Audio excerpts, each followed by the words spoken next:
Vous écoutez Kadash, la méditation quotidienne de la parole de Dieu pour un peuple mis à part.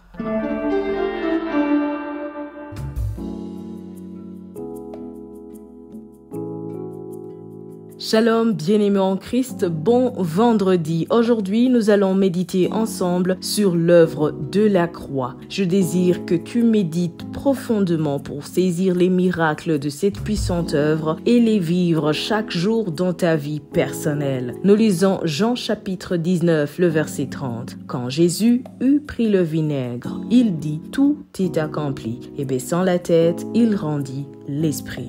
Bien-aimé en Christ, dans le mot « tout est accompli », Jésus signifiait plusieurs choses, mais ici, je ne cite que 5. Premièrement, il a déclaré qu'il a accompli la mission que le Père lui avait assignée sur terre, la mission de rédemption. Ésaïe 53, le verset 6 nous dit « Nous étions tous errants comme des brebis, chacun suivait sa propre voie, et l'Éternel a fait retomber sur lui l'iniquité de nous tous. » Alors Jésus a paru pour ôter entièrement nos péchés et pour nous accorder le salut. On dit également que des chercheurs ont découvert sur d'antiques reçus d'impôts en papyrus l'expression tétélestai. C'est un mot grec qui veut dire totalement payé. Ceci conclut que l'œuvre de Jésus à la croix confirme qu'une autre dette a été totalement effacée. Jésus a totalement payé le prix de notre rédemption. Il nous a rachetés de l'esclavage du péché et donc nous lui appartenons pour toujours. Deuxièmement, Jésus a accompli les prophéties de l'Ancien Testament à son sujet. Tous les détails de sa mort avaient été annoncés par les prophètes de l'Ancien Testament. Alors son portrait de Messie qui avait été décrit a été parfaitement achevé, sans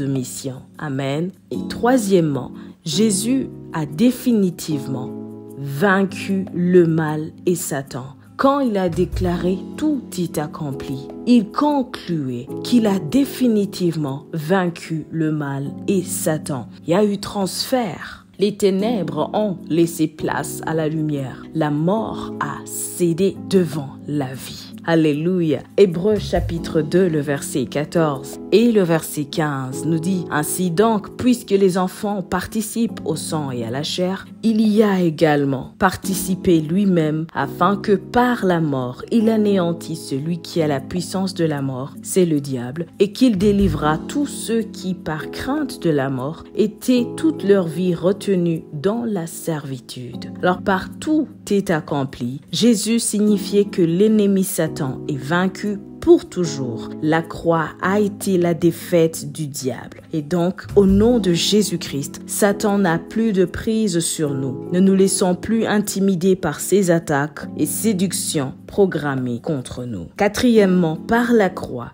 Jésus nous a manifesté son amour total et complet. Jean chapitre 13, le premier verset déclare que Jésus nous aima jusqu'à l'extrême. Et dans Jean 15, le verset 13, Jésus déclare qu'il n'y a pas de plus grand amour que de donner sa vie pour ses amis. Et donc, il n'y a pas de plus grand amour sur terre que celui de Jésus manifesté à la croix. Cinquièmement, par son tout est accompli, Jésus nous a donné la guérison de toutes sortes de maladies et nous a libérés de toute forme d'infirmité. Quand je parle du cas de maladie et d'infirmité, ceci aussi inclut que Jésus nous a libérés de toute forme de malédiction et de condamnation. Alléluia. Matthieu 8, verset 17 déclare « Afin que s'accomplisse ce qui avait été annoncé par Ésaïe le prophète. Il a pris nos infirmités et s'est chargé de nos maladies. » Jésus nous a libérés de l'oppression de l'ennemi. Mais il faut croire en lui pour bénéficier de toutes ces grâces dans sa vie. Car la parole nous dit dans la première lettre aux Corinthiens, chapitre 1er, le verset 18, que la prédication de la croix est une folie pour ceux qui périssent. Mais pour nous qui sommes sauvés, pour nous qui croyons en Jésus-Christ, elle est une puissance de Dieu.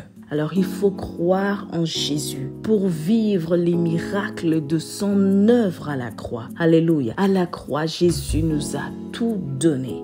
C'est une puissance de Dieu alors, parce que la crucifixion de Jésus était un phénomène remarquable, une manifestation de la présence de Dieu. Matthieu déclare au chapitre 27, le verset 50, que Jésus poussa de nouveau un grand cri. C'était un cri d'expiration, c'était un cri puissant, car ce cri déchira le voile du temple en deux, depuis le haut jusqu'en bas. La terre trembla et retourna les tombes. Les sépulcres s'ouvrirent. Plusieurs corps des saints qui étaient morts ressuscitèrent. Tous ces prodiges, bien-aimés en Christ, ont prouvé la puissance et la divinité de Jésus. Alors, bien-aimés en Christ, aujourd'hui, réalise que Jésus à la croix a tout accompli pour toi. Sa grâce est venue dans ta vie. Reçois-la. Il t'a accordé la délivrance de tout mal. Reçois ta délivrance au nom de Jésus-Christ. Ton salut n'est plus à espérer. Il est accompli. Ton Sauveur te l'a donné. Il est venu pour que tu ne marches plus dans le noir, mais que tu marches dans sa plus grande lumière.